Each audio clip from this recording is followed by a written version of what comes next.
As we've discussed, ASEAN is just an essential partner to the United States. It is an opportunity for American power, but also for global collaboration.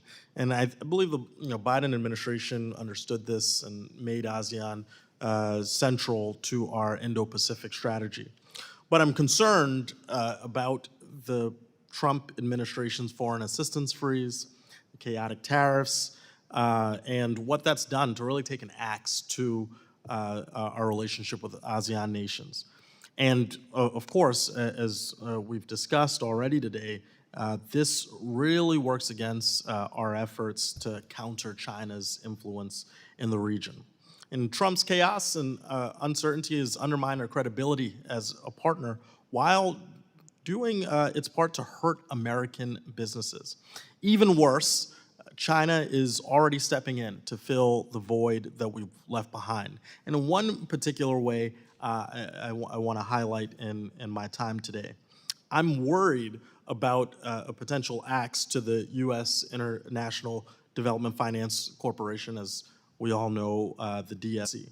The DFC provides an enormous return on investment to the American taxpayer, advancing the United States' foreign policy goals and our economic interests, a true definition of a win-win.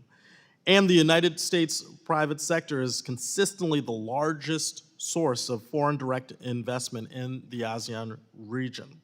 The DFC is also a perfect counter to China's Belt and Road Initiative, providing an alternative to that coercive financing scheme. In the first 3.5 years of the Biden administration alone, the DFC advanced over $1.4 billion in private sector investments in the ASEAN countries. So, Dr. Kwok, as we work on legislation to reauthorize the DFC, how do you think we can ensure that the DFC continues working successfully in the ASEAN region to support our allies and combat China's growing influence? Thank you very much, Congressman.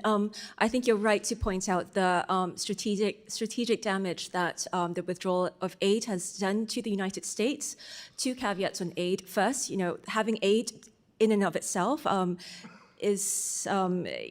it might have hurt in some respects U.S. ability to engage with some of the regional governments who saw aid as meddling from the United States, or some forms of aid as meddling from the United States. And there are some reports that suggest that the strategic return on U.S. aid was unclear. Nonetheless, the sudden and abrupt withdrawal of aid from the United States to some of these countries sends an unfortunate message of U.S. callousness, especially when it impacts programs that mean the difference of life and death, between life and death in these countries, such as humanitarian assistance, health programs, and demining, which, as you pointed out, China has already stepped in to fill. On development finance, I think this is clearly something that the United States needs to step up on, and I urge greater focus in this respect. China's Belt and Road Initiative, which you mentioned, was initiated in 2013. Amendments or revisions to the BUILD Act came in 2018, some 5 years after China's Belt and Road Initiative. Since then, the United States has had various infrastructure initiatives, development and infrastructure initiatives, including the Build Back Better World, which was then repackaged as the Partnership for Global Infrastructure Investment. And all of this is all well and good and very much appreciated in Southeast Asia, but it hasn't shown yet any concrete developments in Southeast Asia. So I think, urgency is the key here.